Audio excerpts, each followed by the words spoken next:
Hello नमस्कार मित्रों, शिक्षा पारकम में आपका तहे दिल से स्वागत करता हूं। दोस्तों, आज हम साइंस के क्लास लेने के लिए आए हैं, जो कि साइंस में पहला टॉपिक आपका क्या है? धातु। ठीक है, मेटल। इसके बारे में हम लोग बात करेंगे कि मेटल क्या होते हैं, कैसे कौन कौन से मेटल होते हैं और आवर्त सारणी में कहाँ होते हैं और इनके गुणों के बारे में। ठीक है, तो आइए चर्चा करते हैं हम लोग धातु पर यानी मेटल पर। ठीक है, देखिए धातु यानी मेटल इसको बोलते हैं इंग्लिश में। पहले धातु है क्या? तो धातु के परमाणु की अंतिम कक्षा में जितने भी धातु होते हैं उनके परमाणु के वाह्यतम कक्ष में या आप बोल सकते हैं अंतिम कक्षा में कितने इलेक्ट्रॉन, 1 2 3 इलेक्ट्रॉन उपस्थित होते हैं तो हम कहेंगे वह क्या कहलाएंगे? धातु कहलाएंगे। ऐसे आप याद रखिएगा कि धातु क्या होते हैं। धातु के वाह्यतम कक्ष में 1 2 3 इलेक्ट्रॉन जब उपस्थित होते हैं तो उन्हें हम क्या कहते हैं? धातु कहते हैं। वही इलेक्ट्रॉन, जितने भी वाह्यतम कक्ष में इलेक्ट्रॉन होते हैं वही इलेक्ट्रॉन रासायनिक क्रिया करने में सहयोग होते हैं। ठीक है, रासायनिक अभिक्रिया करने के लिए योगदान में होते हैं। ठीक, उसके बाद करेंगे कि 1 2 3 जितने भी इलेक्ट्रॉन वाह्यतम कक्ष में उसके होंगे वही उस धातु की संयोजकता कहलाएगी। क्या कहलाएगी? संयोजकता कहलाएगी। जैसे हम एक एग्जांपल के तरीके से हम बता रहे हैं आपको। जैसे मान लीजिए यहाँ पर क्या है लिखा हुआ है सोडियम। अगर इसमें से एक इलेक्ट्रॉन निकल जाएंगे, एक इलेक्ट्रॉन इसके निकलेंगे तो क्या हो जाएगा? आपका सोडियम प्लस चार्ज हो जाएगा। ठीक, सोडियम प्लस चार्ज होने का मतलब क्या हुआ? उसके ऊपर एक प्लस चार्ज आ गया। और 2 प्लस चार्ज की बात करेंगे, जैसे आपको बोल दिया गया मैग्नीशियम में से 2 इलेक्ट्रॉन अगर बाहर चले जाएंगे तो यह क्या कहलाएंगे? Mg2 प्लस चार्ज कहलाएगा। ठीक, जैसे 2 इलेक्ट्रॉन इसके वाह्यतम कक्ष में हुआ। 3 की बात करेंगे तो जैसे आपको बोला जाए एल्युमिनियम, इसके वाह्यतम कक्ष में आपको अगर 3 इलेक्ट्रॉन अगर निकल जाए, 3 इलेक्ट्रॉन निकलेंगे तो हमारे कहने का मतलब है कि इसके ऊपर कितने चार्ज आ जाएंगे? 3 चार्ज आ जाएंगे। जितने चार्ज उसके ऊपर उपस्थित होते हैं वही क्या कहलाता है? संयोजकता। संयोजकता अगर हम बात करेंगे बैलेंसी। ठीक है, बैलेंसी किसे कहते हैं? तो जिस धातु या जिस भी अधातुओं के या किसी भी तत्वों के वाह्यतम कक्ष में जितने भी इलेक्ट्रॉन होते हैं उसकी वही संयोजकता कहलाती है। ठीक है, अब हम बात करेंगे दूसरे लाइन के लिए। यहाँ पर क्या है? ये विद्युत के सुचालक होते हैं। विद्युत का सुचालक मतलब इसके अंदर से बिजली का प्रवाह किया जा सकता है। ठीक है, आगे हम बात करेंगे। जैसे अपवाद में आपको आता है क्वेश्चन कि कौन एक ऐसा धातु है जो जिसके अंदर से वैद्युत धारा का प्रवाह नहीं हो सकता है। तो हम बात करेंगे सीसा, जिसको हम दिखाते हैं क्या? पीबी से। और सीसा को ही पहले कहा जाता था प्लम्बम। क्या कहा जाता था? प्लम्बम कहा जाता था। और इसका आवर्त सारणी में स्थान कितने पर है? तो 82 पर है। ठीक है, 82 यानी 82 यानी 82 पर इसका स्थान है। परमाणु क्रमांक 82 होता है। ठीक है, आगे हम बात करेंगे।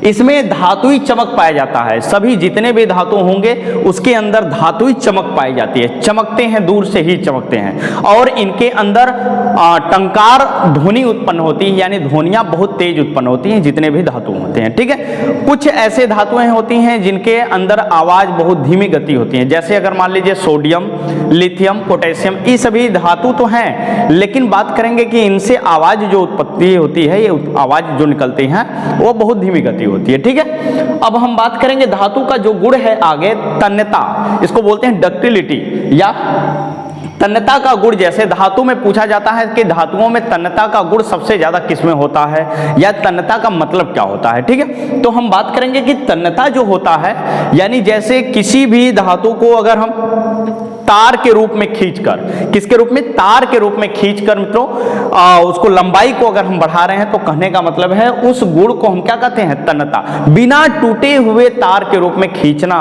धातु के साथ, वही गुण कहलाता है धातु का क्या? तन्यता या डक्टिलिटी। ठीक, उसके बाद हम बात करेंगे आघात वर्धनीयता। एक धातु का गुण आता है जो इंपॉर्टेंट होते हैं, पेपर में आते हैं, बहुत बार पेपर में आया है कि धातुओं में सबसे ज्यादा आघात वर्धनीयता किसका होता है। तो हम बात करेंगे कि आघात वर्धनीयता है क्या। ठीक है, मोलेबिलिटी कहते हैं इसको, मोलेबिलिटी बोलते हैं।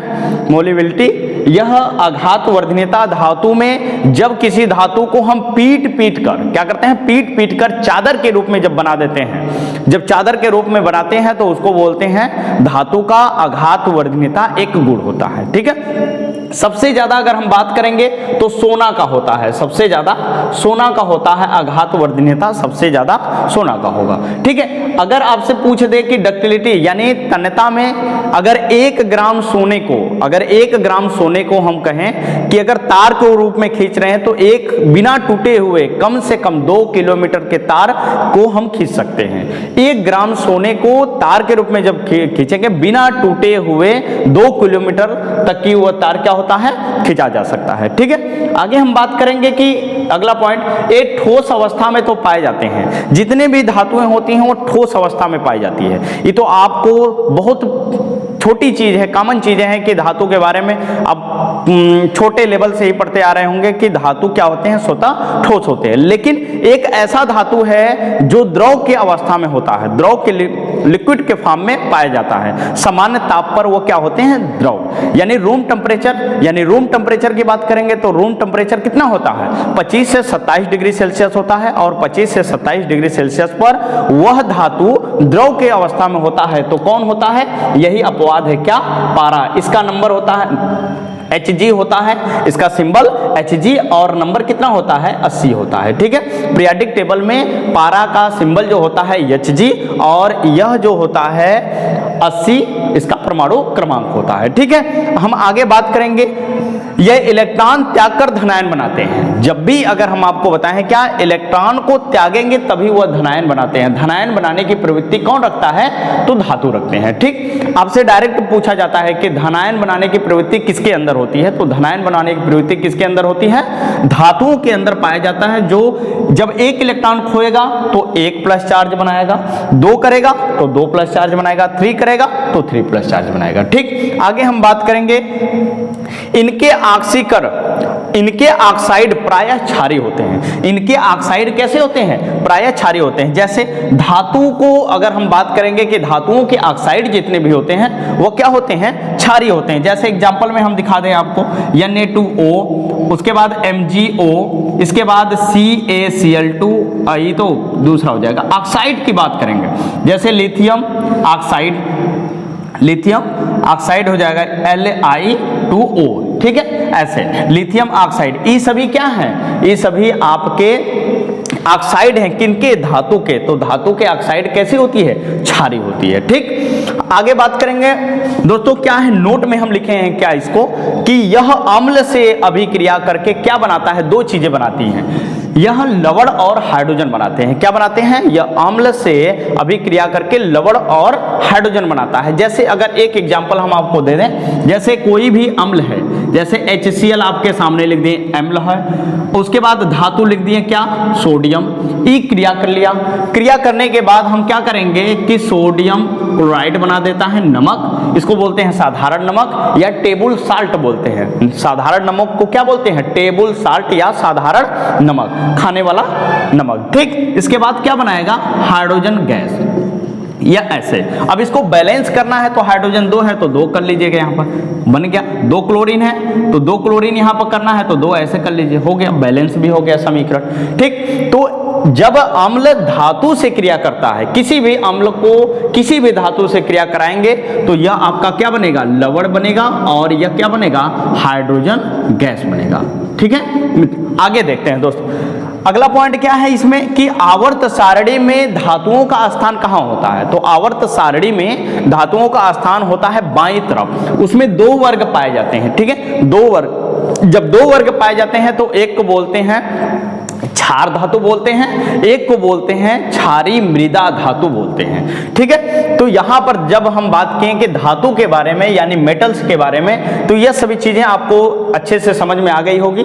दोस्तों यहां से जब भी कोई चीजें आती है एग्जाम में तो यहां से जरूर पूछी जाती हैं कि द्रव की अवस्था में क्या होता है, या धातु ज्यादा हार्ड पेपर बनाना, यानी यहां से ऑक्साइड के पूछ देंगे कि वो धातु के ऑक्साइड कैसी है, ऑक्साइड दे देगा, आपसे पूछेगा कि इसकी प्रकृति कैसी होती है। ठीक, तो आपको बस ये याद करना है कि धातुओं के ऑक्साइड की प्रकृति कैसी होती है, तो कैसी होती है, क्षारीय होती है। ठीक, अब हम बात करेंगे जैसे पारा है, इसके लिए भी क्वेश्चन आता है कि द्रव रूम टेम्परेचर पर कौन सा धातु द्रव के फॉर्म में होता है, एकदम द्रव के फॉर्म में, ठीक है, तो पारा ही होता है। ठीक है, तो दोस्तों आपको यह धातु के जो टॉपिक हम पढ़ा रहे हैं आपको अच्छे तरीके से समझ में आ गया होगा।